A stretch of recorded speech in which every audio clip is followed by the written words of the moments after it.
Assalamualaikum warahmatullahi wabarakatuh. Salam sejahtera untuk kita semua dan semoga hari-hari kita dilimpahkan dengan penuh keberkahan oleh Allah Subhanahu wa taala, Tuhan yang Maha Kuasa. Sahabat Harmoni, hari ini adalah saat ini setelah subuh. Jadi setelah sholat subuh enak rasanya kalau kita ngobrol, dan semoga obrolan kita ini akan bermanfaat buat kehidupan kita. Atau minimal kalau ada rekan kita yang membutuhkan, hal ini akan bermanfaat untuk kita semua. Pertanyaan mendasar yang sering kali ditanyakan pada saya adalah, Bang, Mas, kalau saya mau jadi penulis kira-kira mulainya dari mana? Atau ada juga yang nanya, saya ini mau jadi motivator, mulainya dari mana? Atau saya ini mau jadi pembicara, mau jadi trainer, mulainya dari mana?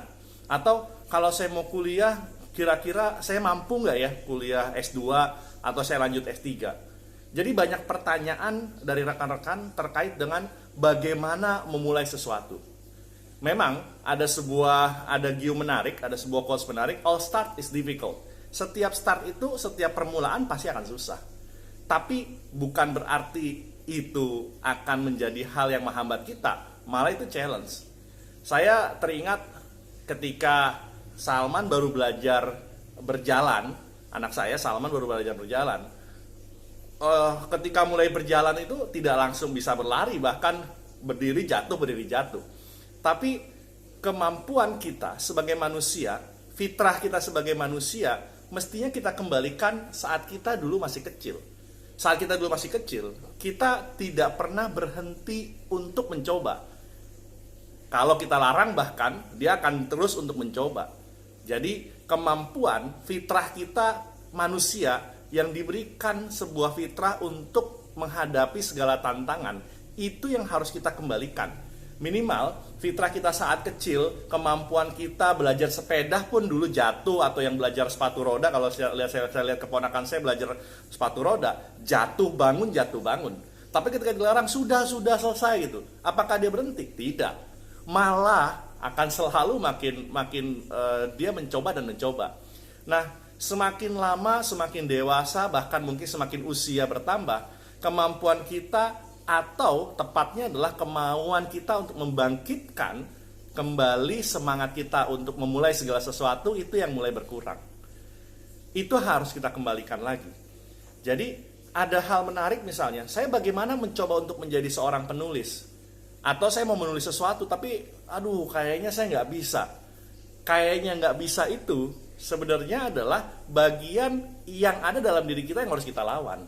Karena pun dulu kita melihat anak kita nih, gimana nih kalau dia jatuh dan sebagainya. Kita harus lawan itu. Ada sebuah cerita menarik yang menurut saya pantas untuk selalu kita ingat. Ada seorang penulis besar, namanya Sinclair Lewis. Dia salah satu buku yang fenomenalnya adalah Scarlet Letter. Saat itu Scarlet Letter itu adalah buku yang booming sekali.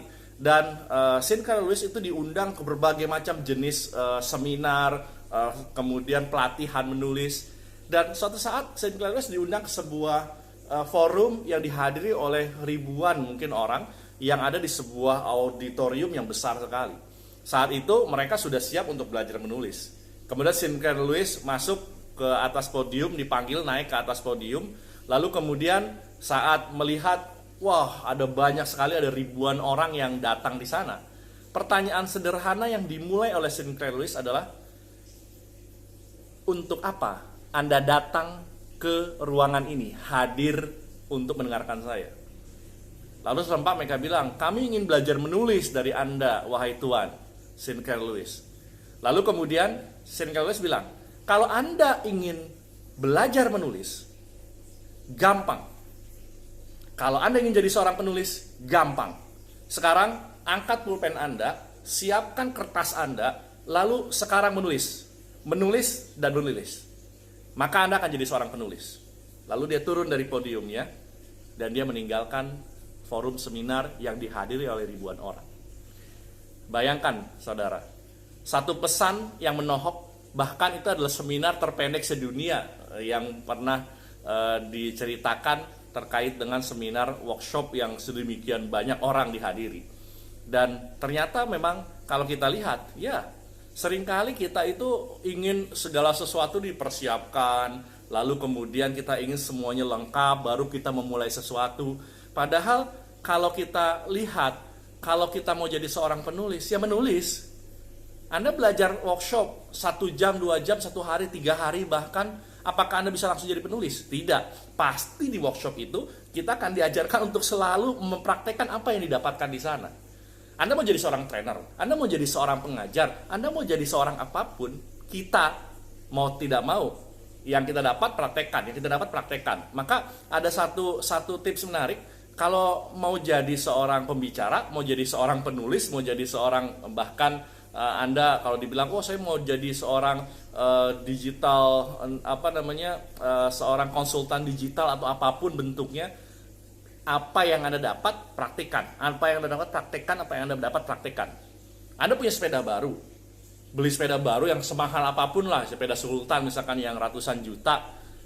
Kalau kaki Anda tidak pernah dilatih, cadence Anda tidak pernah dilatih, jantung Anda tidak pernah dilatih, apakah Anda bisa mengalahkan orang yang naik sepeda hanya harga dengan 3 jutaan dibandingkan sepeda Anda ratusan juta? Tidak juga.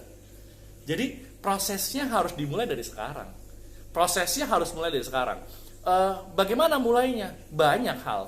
Misalnya, saya ingat sekali ketika pertama kali saya menulis, itu ketika SMP menulis, ya tulisannya jelek sekali.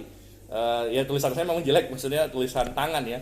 Tapi kalau tulisan dalam bentuk tulisan, ya sangat jelek sekali. Tapi mulai dari diary, lama-kelamaan saya terbiasa nulis diary, saya tingkatkan. Kalau diary biasanya isinya adalah keluh kesah, kemudian isinya adalah tentang muram durjanya hari ini yang dialami. Saya coba ganti bagaimana diary yang muram durja itu diubah. Saya ambil quotes menarik. Jadi setiap kali saya nulis diary harus ada satu quotes yang menarik yang bisa jadi satu insight. Lama-kelamaan diary itu penuh dengan insight. Atau ketika sudah mulai Facebook saat itu, saya ingat sekali, saya mulai menulis juga di Facebook waktu itu. Di Facebook, akhirnya saya melihat tulisan saya di Facebook itu akhirnya dihina orang tuh. Sempat ada yang menghina, tulisan gini kok dipublish di Facebook gitu ya. Dulu kan di zaman di Facebook tuh kita sering kali memposting tulisan gitu ya. Ada saja komentar, tulisan gini kok dipublish gitu. Oh itu awal kali mendengar sakit hati gitu. Udahlah gitu ya, ada bisikan-bisikan setan kira-kira. Udahlah nggak usah nulis, ngapain lagi toh nulis juga kayak gituan dihina orang. Tapi kalau kita saat itu berhenti karena caci maki orang, ya sudah, kita tidak akan jadi apa-apa.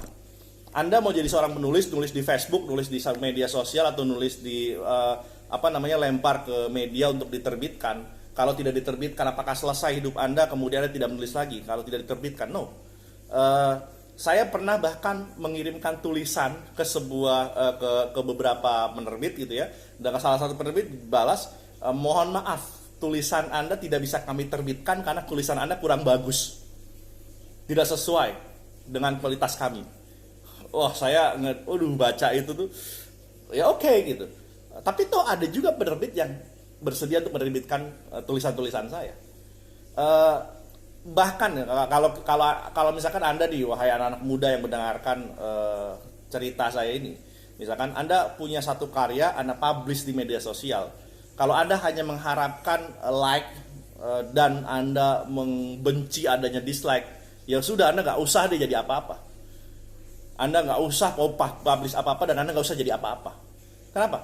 Karena pada entitas yang ada zaman sekarang itu, kalau Anda publish apapun, bahkan sebagus apapun, bahkan seniman sehebat apapun, penulis sehebat apapun, bahkan artis sehebat apapun, mahakarya sebagus apapun, pasti ada yang like, ada yang dislike.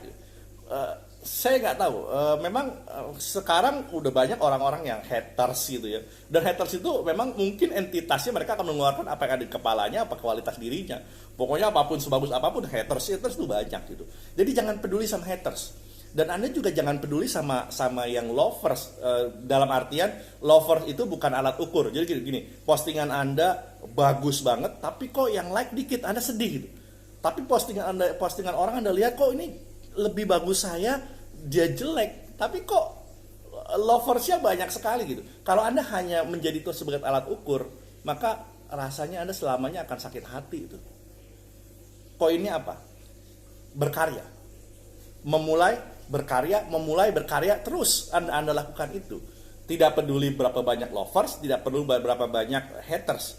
Kalau Anda merasa, oke, ini tulisan saya mau publish ini sebagai bentuk apresiasi terhadap diri saya ingin ini menjadi sebuah manfaat buat orang yang membaca, let's go. Publish saja, publish. Melalui Instagram Anda, melalui Facebook Anda, atau melalui apapun media sekarang banyak, bahkan Anda bisa bikin blog, bahkan ngevlog. Anda kalau lihat vlog-vlog, kalau Anda nanti scroll di Pondok Harmoni, Anda coba scroll paling bawah ada video-video pertama saya. Itu video pertama saya itu aduh jelek sekali gitu, karena saya pakai handphone yang low gitu. Sekarang pun saya masih pakai handphone,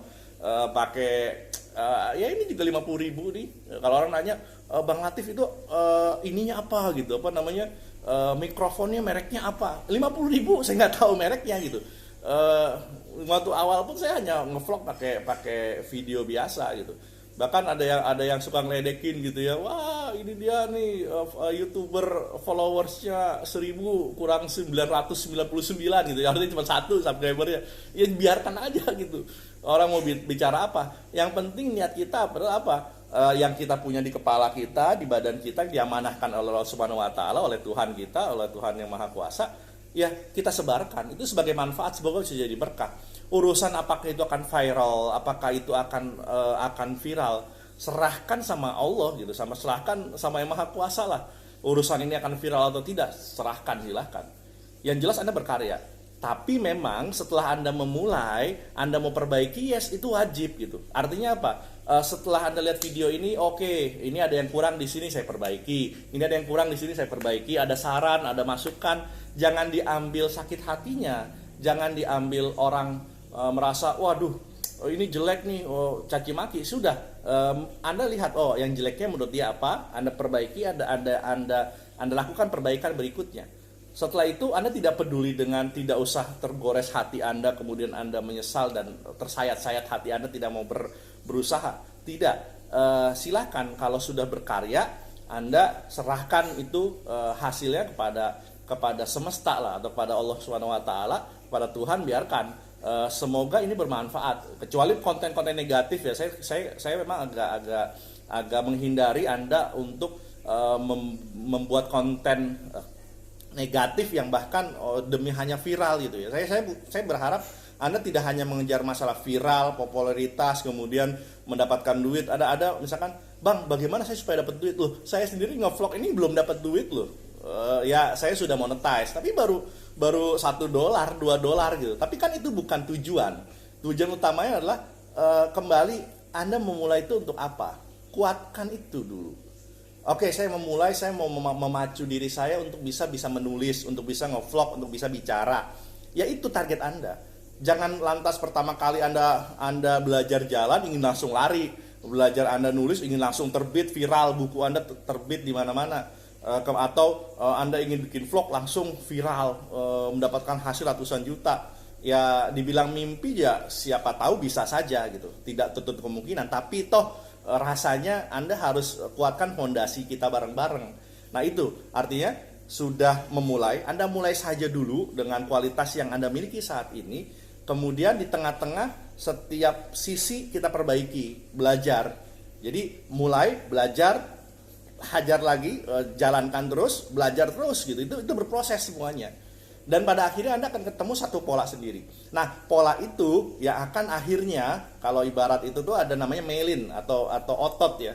Jadi kalau saya biasa sepedahan, maka otot-otot yang kaki yang di daerah dengkul ke atas atau paha itu akan terbentuk sendirinya, dan itu tahunan. Artinya otot kaki untuk sepedahan ya tahunan kita bentuknya. Sama otot tangan Anda kalau yang sering barbel sering fitness, sama tuh, begitu Anda baru fitness tuh aduh pegel-pegel badan gitu ya, karena Anda kan sedang terbentuk otot-otot yang akan menguatkan Anda.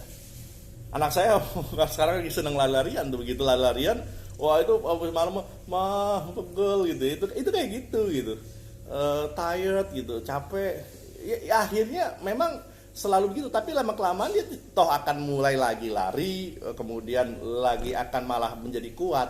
Jadi kalau dia bertanya, bagaimana Bang saya untuk memulai sesuatu, bagaimana Mas saya memulai sesuatu, mulai saja. hasil karya, evaluasi lagi, jangan mudah sakit hati, jangan nyerah gara-gara tidak ada yang like, apa istilahnya kalau saya bilang persetan lah, dengan kalau kata kasar begitu, dengan like, dengan dislike. Yang penting Anda berkarya. Urusan apakah itu disukai atau tidak, itu kan urusan sudut pandang manusia. Bagi saya, kita lebih utama kita mengandalkan sudut pandang yang maha kuasa, Allah Subhanahu wa taala. Kalau kata Allah itu adalah baik, Allah akan menyebarkan itu. Atau minimal satu orang pun yang akan baca, satu orang yang akan mengapresiasi. Semoga apresiasi itu datang dari Allah Subhanahu wa taala. Jadi apresiasi manusia kan sudut pandangnya mungkin ya, sudut pandang orang beda-beda gitu. Lagi-lagi sebagus apapun pasti banyak haters, banyak lovers. Kalau kita peduli itu, rasanya nanti ngeliat haters, aduh sakit hati gitu. Ngeliat lovers sedikit, aduh sakit hati gitu. Nggak mulai-mulai teman-teman, nggak mulai-mulai. Jadi mulai dari saat ini, mulai dari yang kecil, dan mulai juga dari diri Anda. Kalau kata Agim, saya senang sekali mengutip itu. Karena itu sangat-sangat relevan kali Anda memulai apapun. Saya mau belajar komputer, mulai dari mana? Ya mulai dari Anda membuka komputer, menyalakan komputer. Saya teringat satu quotes menarik dari Soekarno, Presiden Soekarno, Presiden pertama Indonesia, proklamator kita. Dia pernah suatu saat pidato yang kira-kira isinya begini. Kalau kita menunggu angkatan perang kita lengkap, undang-undang kita sempurna, kementerian atau kabinet kita itu lengkap, kapan kita akan merdeka? Kita harus merdeka mulai saat ini juga. Jadi kapan Anda merdeka? Saat ini juga. Kapan Anda merdeka? Mulai dari kecil dulu. Kapan Anda merdeka? Mulai dari Anda memerdekakan Anda dari kungkungan ketakutan. Takut, yes, sama. Semua orang mungkin takut. Semua orang mungkin sakit gitu. Tapi dengan itu akan terbentuk otot gitu. Karena pembentukan otot itu pasti akan sakit gitu. Pembentukan hati yang kuat, hati Anda kuat itu juga katanya makan asam garam. Dan itu semua juga adalah karena Anda mulai, kemudian Anda terbentur, Anda atau otot Anda mungkin memar-memar, tapi akan terbentuk otot yang lebih kuat. Jadi kalau dilihat apakah Anda peduli terhadap haters sama lovers, forget it. Yang terpenting berkarya, perbaiki terus karya Anda akan ketemu pola. Mau niru silahkan niru saja. Oh saya suka nih sama gayanya Panji gitu, Pragiwaksono, silahkan Anda mau nge-vlog model begitu. Suka podcast model si Deddy Corbuzier, silahkan itu. Tapi kalau mengharapkan Anda langsung jadi Deddy Corbuzier, itu Anda mimpi lah. Itu walaupun mungkin saja gitu, tidak terkemungkinan. Karena tapi Anda lihat misalkan yang viral deh, Deddy Corbuzier, kemudian saya suka juga Helmi Yahya dan Karni Ilyas dan macam-macam gitu ya. Mereka nge-vlog kok tapi cepat sekali gitu.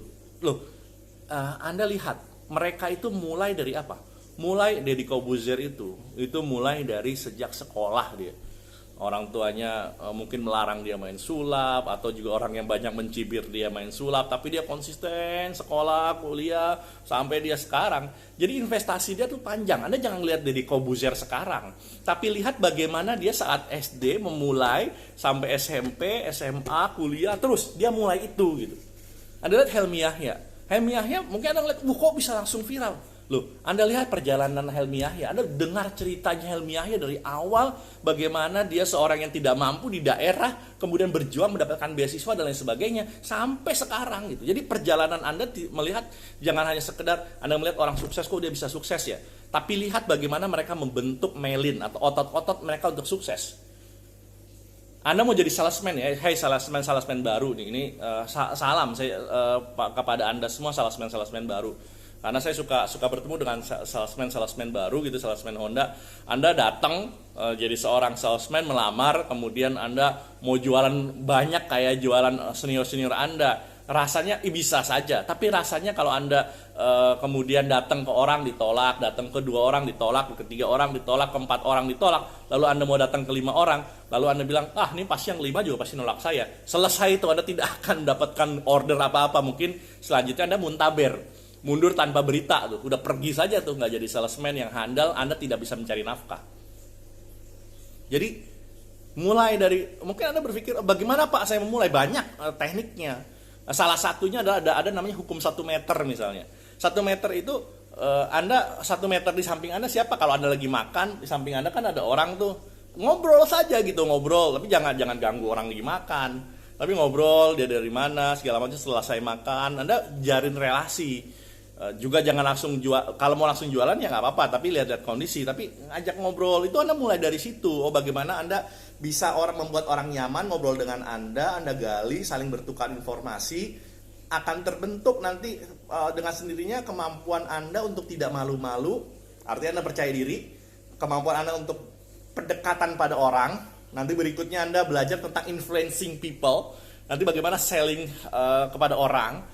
Akhirnya akan terbentuk sendiri otot Anda begitu Anda ketemu orang, langsung Anda tahu nih orang, Anda bahkan bisa profiling gitu. Orang ini kira-kira seperti ini, saya cocok lah ya, tawarkan barang ini dengan cara seperti ini. Supaya tidak maksa, orang ini nyaman seperti apa. Itu akan terbentuk sendiri, teman-teman. Tapi mulai dulu gitu. Anda mau jadi salesman tapi Anda masih berkutat dengan rasa takut, rasa malu, kurang percaya diri. Mulai dari apa? Mulai dari hukum 1 meter. Anda mulai berani dulu ngobrol sama orang sekitar Anda. Ngobrol saja dulu sama orang sekitar Anda, ajak ngobrol, gali informasi. Jadi banyak hal-hal yang bisa dilakukan dengan sangat mudah. Banyak hal-hal yang bisa dilakukan oleh sangat mudah mulai dari saat ini misalnya. Apalagi orang bilang bagaimana sih saya meningkatkan followers? Ya followers penting sih, cuman selain penting ada yang lebih penting nggak ketimbang hanya mencari followers? Engagement, karya, lagi-lagi saya bicara karya. Anda mau dapatkan followers, mau dapatkan likes yang banyak, tapi karya Anda sendiri Anda nggak mulai untuk nyari karya gitu, mau instan. Ya rasanya Anda akan mulai sering sakit hati tuh, sakit kepala, hanya mikirin. Nah, jadi mulai benchmark, lihat sebelah, lihat kanan, lihat kiri, mulai publish, oh apa kurangnya kok saya nggak seperti ini gitu. Itu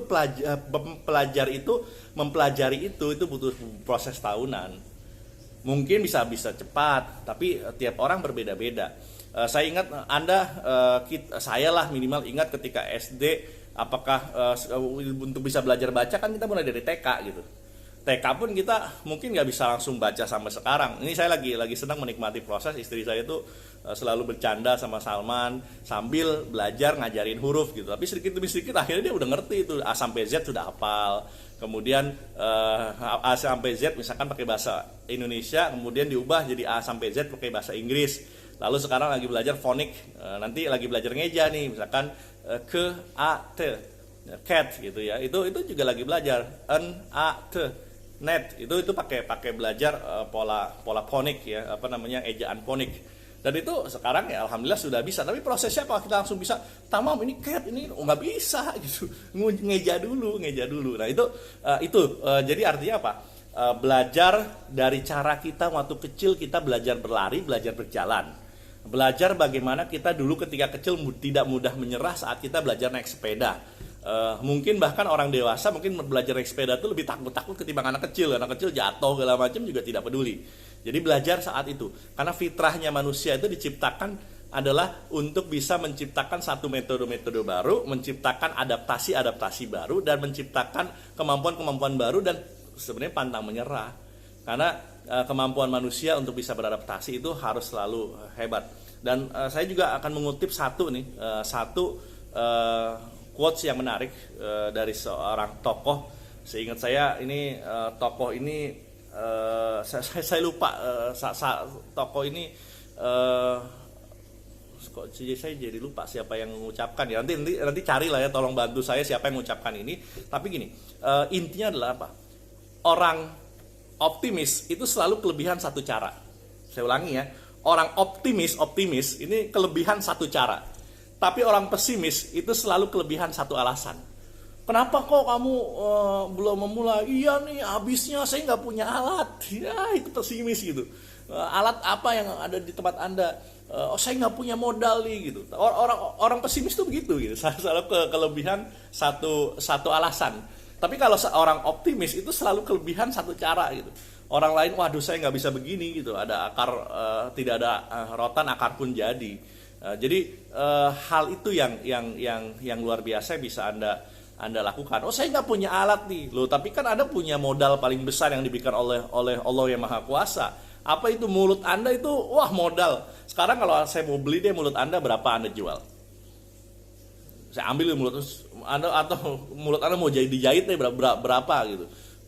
Bersedia mungkin 100 juta pun Anda nggak mau. Loh, Anda kita punya modal semahal itu gitu, mulut kita. Artinya apa? Loh, Anda nggak punya alat, kira-kira Anda punya temen nggak yang punya alat itu? Bisa nggak Anda minjem misalnya, sewa gitu ya? Kalau nggak punya sewa, punyakah saudara yang rela gitu? Nah, itu mulai dari situ dulu gitu. Mulai dari manfaatkan apa yang kita punya sebagai badan kita nih. Wow, ini modal yang luar biasa. Jadi ingat, orang optimis selalu kelebihan satu cara, tapi orang pesimis selalu kelebihan satu alasan. Dan saya tidak ingin lagi mendengar Anda ketemu saya ketemu Anda masih jadi orang optimis. Anda masih jadi orang pesimis. Jadi Anda harus jadi orang yang optimis. Selalu kelebihan satu cara minimal untuk memulai.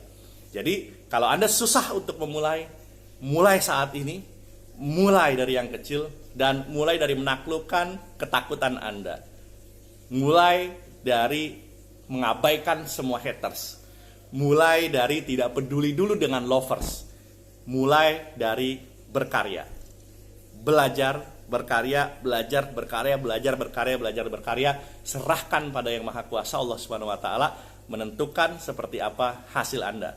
Tapi kalau niat Anda baik, niat Anda luhur, pasti Allah Subhanahu wa taala akan membantunya. Assalamualaikum warahmatullahi wabarakatuh. Salam sejahtera untuk kita semua. Salam harmoni, hidup sekali, hiduplah penuh arti.